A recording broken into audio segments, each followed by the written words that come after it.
A pleasant good day, each and everyone. Welcome to another edition of the Curtlyn Warner Show. Today I have alongside me two gentlemen that need no introduction when it comes to cricket in St. Maarten. On my right I have the president of Cricket St. Maarten, Mr. Dwayne Elgain, and on my left I have one of St. Maarten's stalwart cricketer and also the main commentator for Cricket St. Maarten. He goes by the name of Mr. Keith Carty. Gentlemen, welcome to the program. Good afternoon to you, Cutty. Thanks for having me. Good afternoon again, and thank you for having us. All right, let us start with Keith Carty, who is one of our leading commentators on the island. And I must tell you, Keith Carty is the father of West Indies under-19 hero MVP, Mr. Casey Carty. Keith, a pleasant good afternoon to you. Could you tell the general public who is Keith Carty?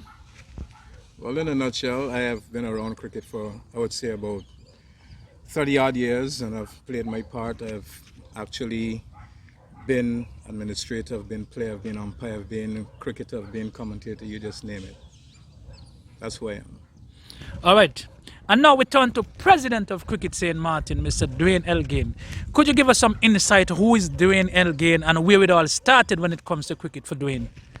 Well, yes, Scotty. I have been involved in cricket in St. Maarten for the last 20 years or so as a player, and probably half of that as an administrator. I've been the president of Cricket St. Maarten for the last 3 to 4 years. So, yeah, that's me in a nutshell as regards to cricket. My love for cricket, my passion for cricket goes way back, probably since I was a young boy. Growing up in Guyana and watching the West Indies or listening to the West Indies play cricket and also local cricket. So I've been involved in the sport from as young as probably a 5-year-old. Let me ask this question to both gentlemen. First, I'm going to ask to the president of Cricket St. Maarten, Mr. Dwayne.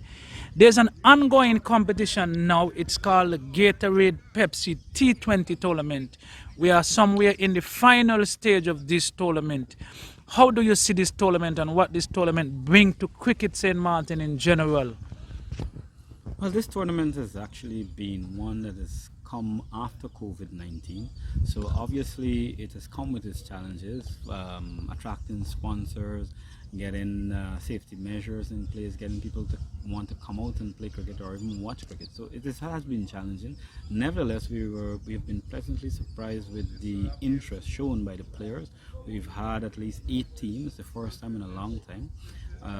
Most of the games are packed in terms of spectator attendance. We also have had a very keenly contested competition whereby, you know, the last preliminary game is where the semi-finalists were determined. So you can tell how keenly contested this tournament was. And we're still down to the semi-finals, and there's a lot of interest, a lot of, you know, anticipation from players and fans with the lineup of the semi-finals. All right, Keith, as a leading commentator in St. Maarten and also a player, because you play with two teams currently, what is your take on this Gatorade Pepsi T20 tournament? Well, first of all, let me congratulate them for coming on board. As Dwayne said, during this COVID time, it's very difficult to find sponsorship, and at least they were willing enough to come out and, you know, back this cricket, and I would like to applaud them for that. What is your thought in the tournament? Being a player and being a commentator, what would your thought be having some 8 teams? I mean, for a while we haven't had 8 teams taking part in a competition here in St. Maarten. Yes, that is true. The interest, of course, is very hyped with something that, you know, we've all been very happy to be a part of. Now, I've played for 2 teams. We are already out of the tournament, but still the interest is still high. So once I am out of the tournament, I can find myself in the commentary area and try my best to really describe the game as best as I can, and only hope that we can, you know, continue to push this game forward. All right, now we go to the president. Mr. President, what is your take into this tournament, and what is your future plan for Cricket St. Maarten? Well, this tournament will serve as a springboard for future tournaments. With the interest that we've seen in the game, we've seen a lot of kids coming out to the game, we've seen a lot of females coming out, a lot of families coming out. So the interest is renewed. it means then that we can try to piggyback off of what has happened in this tournament and ensure that our youth program is reinvigorated, ensure that our females cricket, because that's one of the objectives of Cricket St. Maarten, is to develop a female cricket team, or female cricket, and not softball female cricket, but hardball female cricket, because female cricket in the Caribbean and globally has picked up and will certainly be a staple in the future. We also want to restart or reinvigorate our academies, our youth academies, to ensure that the next set of youngsters coming through can have the opportunity to train in and be exposed, and as well as the facilities. So those are some very important things that we're working on. Let me ask this: as you said about the future of St. Maarten Cricket youths. Currently, we have a team called Future Champs. These guys are mainly under 17 and under, and they're playing at the highest standard cricket. I mean, they've been to Antigua just before COVID, and they played some 5-game, 1 4-game. They was on their way to Trinidad. At least 5 members was on their way to Trinidad to take part in the Leeward Island. That was a tournament scheduled in Trinidad that Leeward Island would take part. What is some of the thoughts of Cricket St. Maarten with this youth team?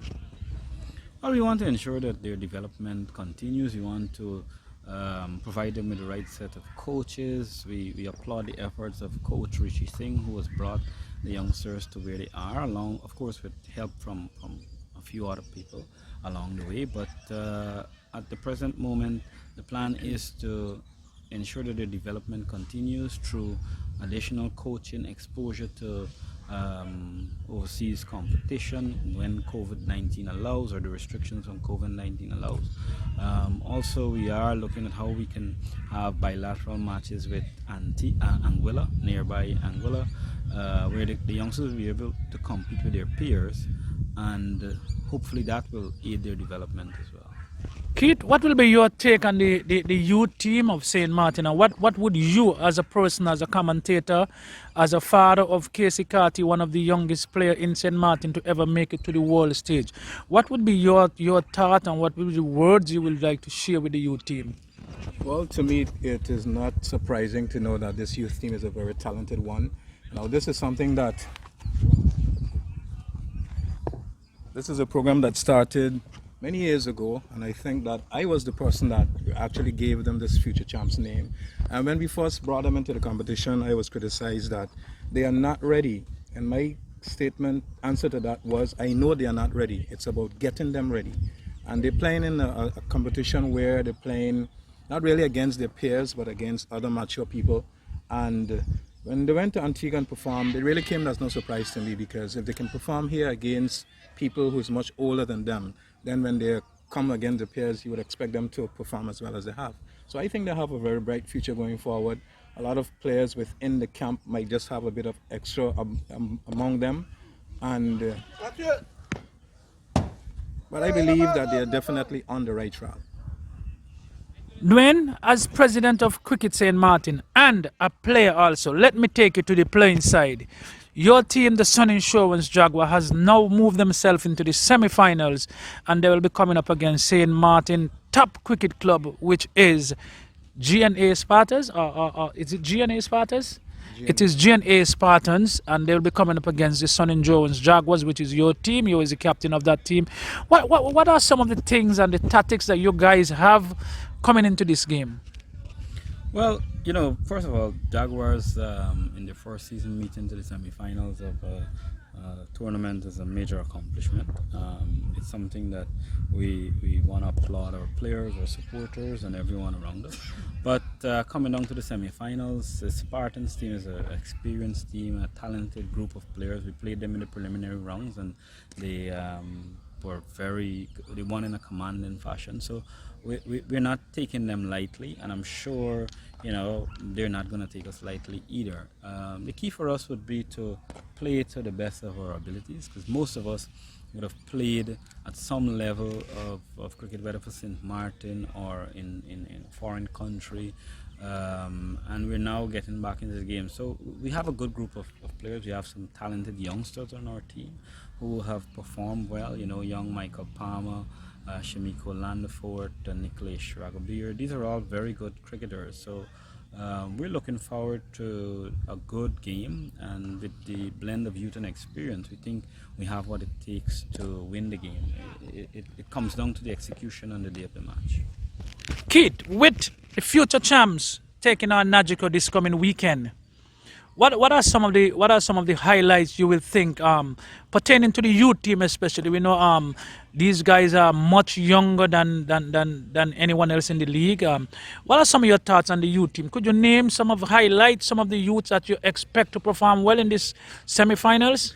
But first of all, my advice to anyone is to play the ball and not the individual.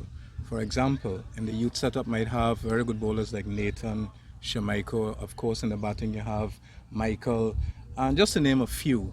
And once those guys can really go there and believe in themselves, I really felt that Nagico will definitely have a very, very tough match.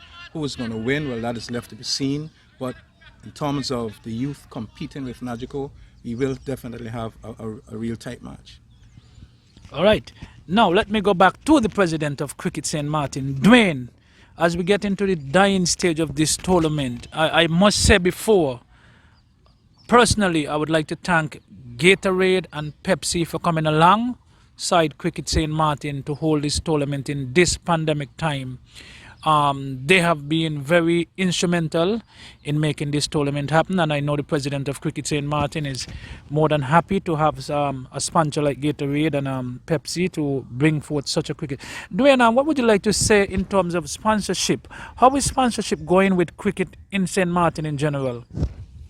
Well, we have some partners who have always been supportive of cricket. And like both of you gentlemen have said, we're very grateful to Duty Free World and Danny Ramchandani for coming on board and using the Pepsi Gatorade brand to sponsor this tournament. It is a challenge to attract sponsors, but we have partners. Nagico Insurances have always been a supporter of cricket and continues to be. St. Maarten Concrete continue to be a partner and a sponsor. Even Sun Insurance Brokers have recently come on board, and General Autos Repairs have been a sponsor. Walters Electrical, all these Cool Tech, they have been annual partners. So we have companies that have committed to sponsoring Cricket St. Maarten on an annual basis. You have the Motor World group of companies as well who have been a major contributor. So with these companies, and we're looking to expand our list of partners who can contribute to us on an annual basis. KFC used to be a partner. We're looking to re-engage them, and hopefully they'll come on board. And there are quite a number of other companies, but we're also mindful that COVID-19 has severely impacted business performance and revenue. So we have to be mindful of what companies are willing to offer at this stage, and be grateful for whatever little we can get from companies. Wow, well said. Kit, is there any final remarks you would like to give the general public? Well, on weekend we have two very good semi-final matches scheduled. On Saturday, I think it's the GA Spartans scheduled to do battle. Sorry, on Sunday, the GA Spartans supposed to do battle against Sun Insurance Jaguars. That game should get started by 10 o'clock. And then in the afternoon at 2, it will be the future champs doing battle against the Nagico team. So come out and support both semi-finals, and at the end we hope that cricket will be the overall winner. Dwayne, what will be your final word for the general public of St. Maarten in terms of cricket and you pushing Cricket St. Maarten?